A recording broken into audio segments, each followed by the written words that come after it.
think you understand money? Think carefully before answering. Because what I'm about to show you, it's not in your high school economics textbook. It's not on CNN News. It's not discussed in Fed meetings. What I'm going to show you is the invisible structure that moves every dollar that passes through your hand.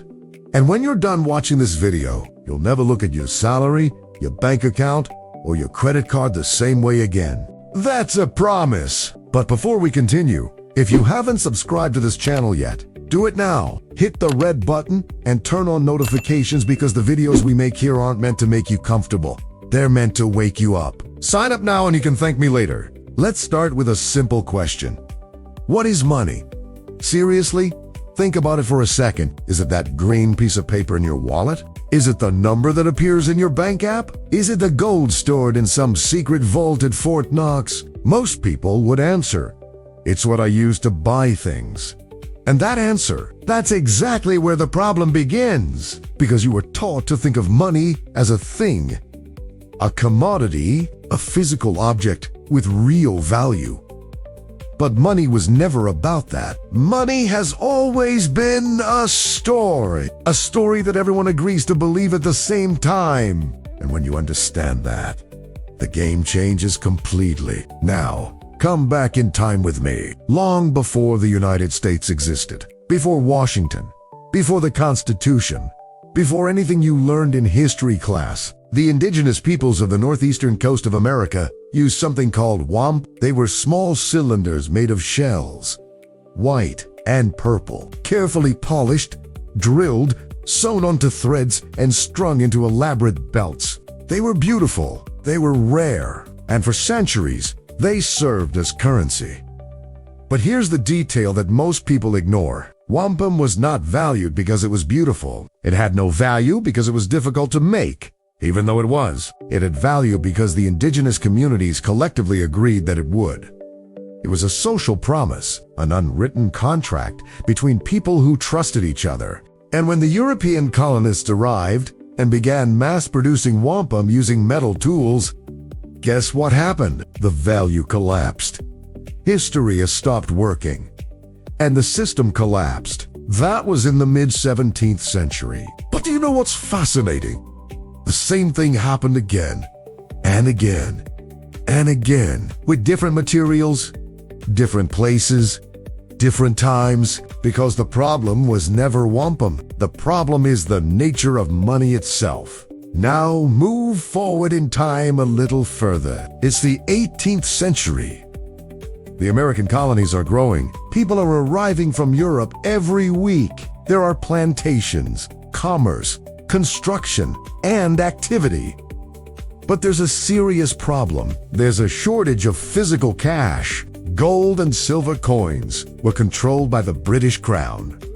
And the Crown wasn't very interested in distributing wealth to the colonies. So what did the colonies do? They created their own money. The Massachusetts colony was one of the first. In 1690, they issued paper money to pay soldiers returning from a military expedition in Canada. There was no gold behind it. There was no silver. He had a promise from the colonial government to accept that document as payment of taxes. And it worked. People started using it. Trade flowed. The economy recovered. But then came the temptation. Temptation always comes. Print more and more and more. And when you print more than the economy can absorb, you don't create wealth. You are diluting the wealth that already exists. Prices rise. Purchasing power falls. People realize that the paper in their hands is worth less than yesterday. The story is starting to crack. This is not a modern conspiracy theory. This happened in the American colonies more than 300 years ago. And it's happening right now as you watch this video. Money waiting. Before continuing along these lines, I need to debunk a myth that you were probably taught in school. The myth of bartering. You've heard that story before, right? In the beginning, people traded things directly. A farmer would give wheat for a pair of shoes. A fisherman would trade fish for wood. And then, because that was too complicated, people invented money to make it easier. It seems logical. It seems intuitive. That's almost completely false. There is no historical or archaeological evidence that human societies functioned extensively through bartering before inventing money. This is not an opinion. It is what serious historians and anthropologists have been saying for decades. Economist David Graeber spent years researching this. The result was a book called Debt, The First 5,000 Years, which became a worldwide reference. The conclusion: the money did not come from bartering. The money came from the debt. Think about it this way. Imagine a small community, 100 people. Everyone knows each other. Everyone depends on each other. The farmer has corn. The blacksmith has tools. The midwife has skills. The hunter has meat. When a blacksmith needs corn, he doesn't go to the farmer with a hoe in his hands, expecting the farmer to need a hoe at that exact moment. He goes up to the farmer and says, "I owe you." And the farmer gives the corn, because you trust that the blacksmith will honor that debt in some way at some point in the future. This record of debts and promises, that's the embryo of money. Not pieces of metal traded on the market. Relationships, trust, obligations. The earliest records of financial transactions we have in human history. Clay tablets from Mesopotamia, dating back more than 5,000 years, do not show bartering. They show records of debts. It shows someone owing a certain amount of barley to a temple. It shows a worker receiving credit for days of work. Money started as a system for recording who owed what to whom. And guess what? Deep dough. That's still it. The difference is that today, instead of clay tablets in Babylonian temples, you have numbers on bank servers that you'll never visit, controlled by people you'll never meet. Okay, now that you understand where the money came from, we need to talk about the moment when everything changed. The moment when the most important social contract in American history was broken. August 15th, 1971, a Sunday night. Richard Nixon appears on national television and announces something that most Americans didn't understand at the time, but it changed the life of every person in this country. Forever. Nixon said the United States was temporarily suspending the convertibility of the dollar into gold. Temporarily, 50-odd years later, this temporary suspension is still in effect. But let's understand what this really means. Since the end of World War II, the American dollar had been pegged to gold through the Bretton Woods system. Every $35 could be exchanged for 1 ounce of gold. Other countries kept their currencies pegged to the dollar. The dollar was at the center of everything. And gold was the anchor that prevented the government from simply printing money without limit. Because for every dollar printed, there needed to be a corresponding amount of gold in reserves. But the United States was spending heavily. Vietnam War, massive social programs, space race. The bill was getting too high, and other countries, especially France, were beginning to exchange their dollars for gold. Charles de Gaulle sent an aircraft carrier to New York to retrieve French gold. Literally, the system was going down. So Nixon did what governments do when they don't want to face the real consequences of their spending. The rules of the game have changed. He cut the anchor, and the dollar began to float freely, based on nothing but confidence. And it is the military and economic strength of the United States that makes the world continue to accept this trust. Now you might be thinking, okay, interesting story, but what does this have to do with my life today? Or absolutely everything. Before 1971, if you saved money, the purchasing power of that money remained relatively stable over time. After 1971, saving money became a losing strategy by definition, because the government gained the ability to create money without any real limit. And every time more money is created without a corresponding increase in real wealth, every dollar you have is worth a little less. Imagine a cake. You have a slice.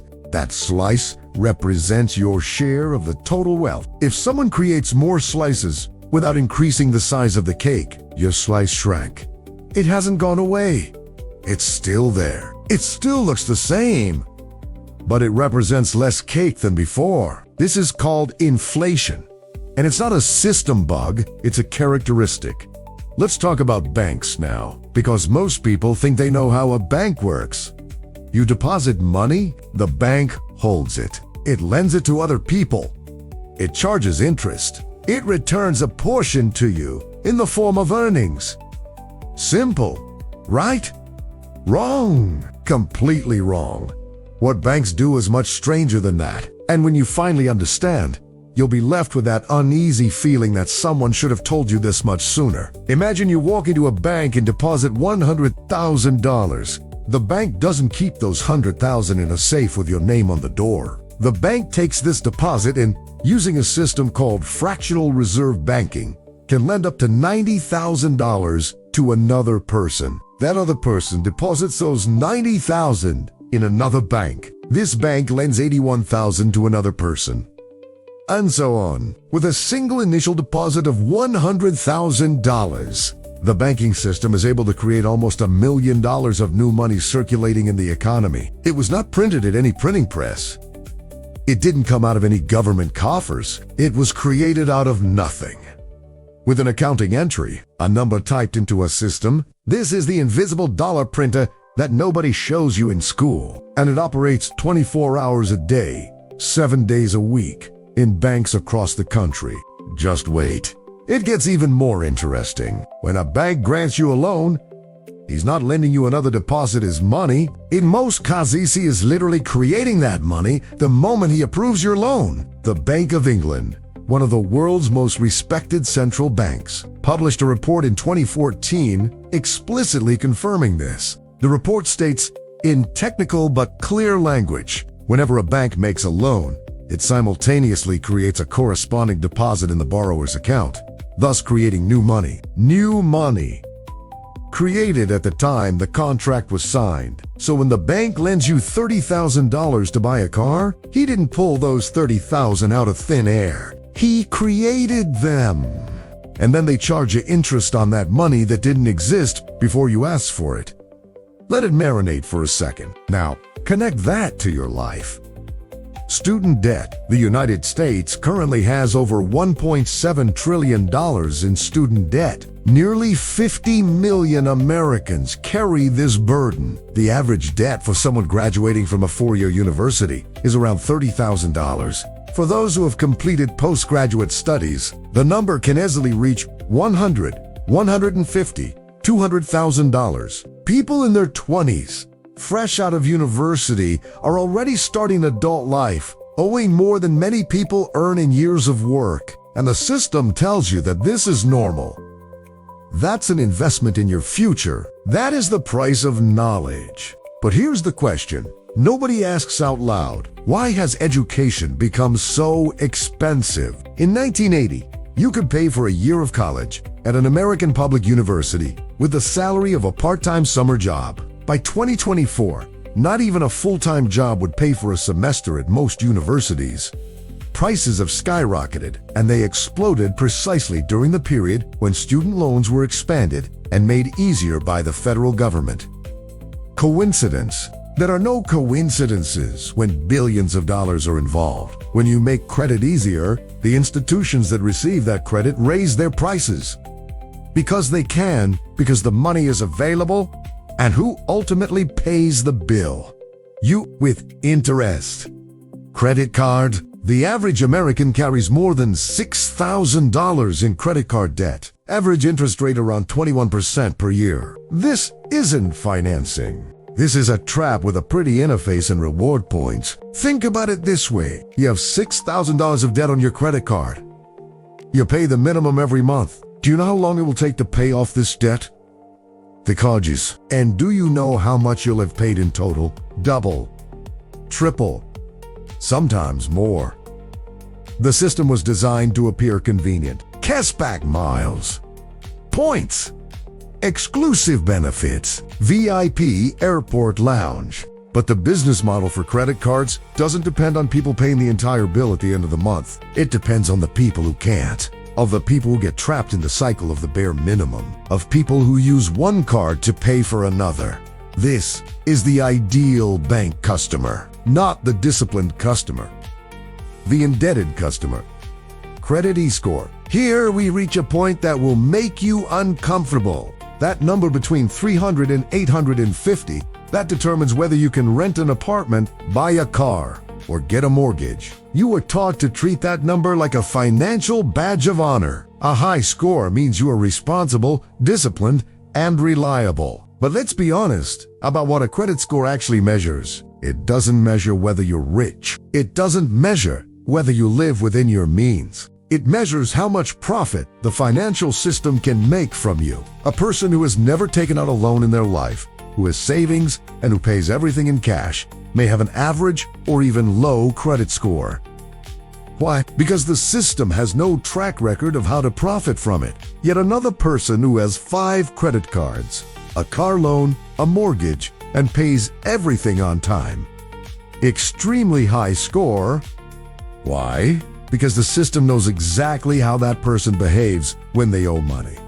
And it's very profitable. The logic behind credit scoring wasn't designed to protect you. It was designed to protect creditors, to ensure they can accurately predict whether or not they will profit from you. And the system sold you that metric as if it were a grade for good behavior. Have you liked the video yet? Have you left a comment? Do it now. Hit the like button and write below what you found most revealing so far. This helps the channel grow and continue bringing content that most people will never see on television. Now let's talk about the Federal Reserve.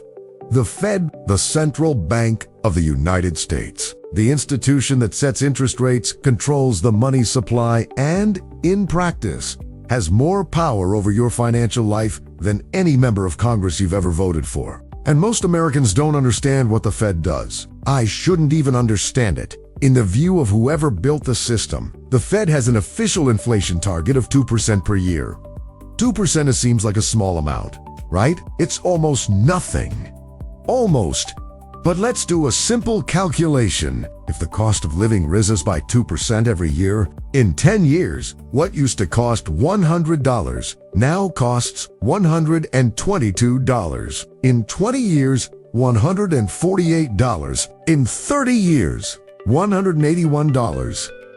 Did your salary keep pace with that? Real wages for American workers, adjusted for inflation, have essentially stagnated for decades. American productivity has grown enormously since the 1970s. American workers are producing significantly more per hour than they were in 1971. But real wages, effective purchasing power, have barely moved. Who benefited from the productivity gains? The shareholders, the executives, the owners of capital. While the worker ran on a treadmill trying to maintain their standard of living, capital accumulated ever faster at the top. But the 2% inflation figure is just the official story. The reality in the daily life of the average American is quite different. Look at the real numbers. The average price of a house in the United States in 1971 was around $25,000. Today, the national median is around $400,000, an increase of more than 1,500%. The federal minimum wage in 1971 was $1.60 per hour. Today, it costs $7.25, an increase of just over 350%. House prices went up 1,500%. Salaries went up 350%. Can you buy a house with today's minimum wage? Or would you need credit? Would you need a 30-year mortgage? Would I need to go into debt with a bank?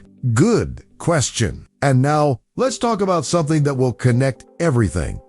Who benefits from inflation? That's the question nobody asks. Because inflation is always presented as a problem, as something bad that the government tries to control. But inflation is fantastic for those with large debts. Thinks if you owe $1 million today and inflation erodes the value of that money over the next 20 years, you're going to repay this loan with dollars that are worth less than the dollars you borrowed. In hell terms, its debt shrank. Who has enormous debts in the United States? The federal government. More than $35 trillion in national debt, a number so large it's difficult to even visualize. If you spend $1 per second, it would take you over 1 million years to spend $1 trillion. The government owes 35 times that amount. And every time there is inflation, This debt in real terms decreases a little bit. The government is structurally the biggest beneficiary of inflation, which erodes its purchasing power. And who controls the monetary policy that determines this inflation? The Fed, a central bank that isn't exactly a department of the elected government, whose leaders are not chosen by you at the ballot box, and whose meetings take place far from the media spotlight. Banks love inflation too, for a different but equally powerful reason. When prices go up, people need more credit to buy the same things. The house that used to cost $200,000 now costs $400,000. You need a larger mortgage. A car that used to cost $20,000 now costs $45,000. You need more funding. The college that used to cost $10,000 a year now costs $50,000. You need a larger student loan. More credit means more interest paid to the bank. It means more profit for the financial institution. Inflation is not only tolerated by the banking system, it is essential for the continued growth of the banking system. So let's put it all together.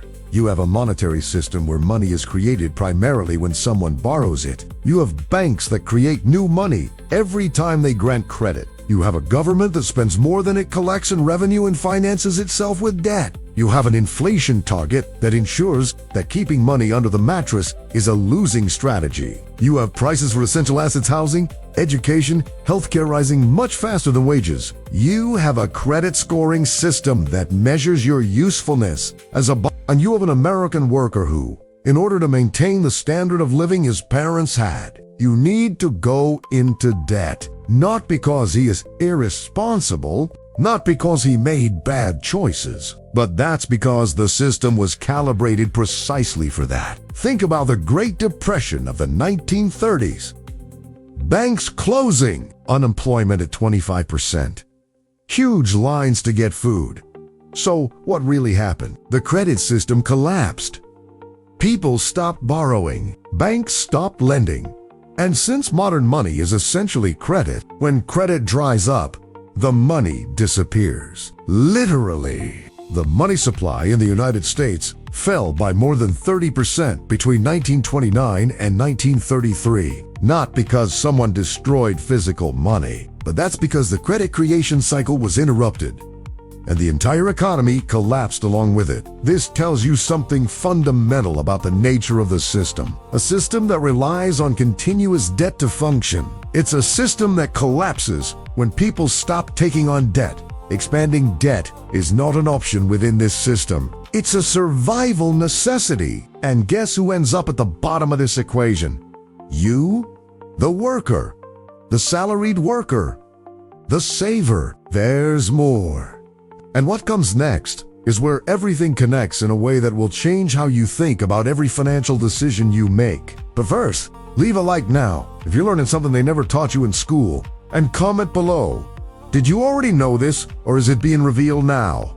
It takes 2 seconds and helps the channel a lot. Planned inflation in a more concrete way. The Fed says 2% per year is healthy. That's the target. That's ideal. But the Fed also says that when inflation is too low, it's a problem. Think about it. An official institution states that the purchasing power of your money needs to decrease every year for the economy to function well. It's not a conspiracy theory. This is the stated policy of the most powerful central bank in the world. And the economic reasoning behind this has an internal logic that makes sense within the system. If people expect prices to rise in the future, they spend now. If people expect prices to fall, they wait to buy. Deflation, or fall in prices, leads people to curb their consumption. Consumption falls. Companies sell less. They lay off workers. Unemployment rises. The economy slows down, so the system needs constant inflation to keep people spending. What if people spend more than they earn? They go into debt, which is exactly where the system wants you to be. Let's talk about a local example that many people know, but few connect to this bigger picture. Detroit.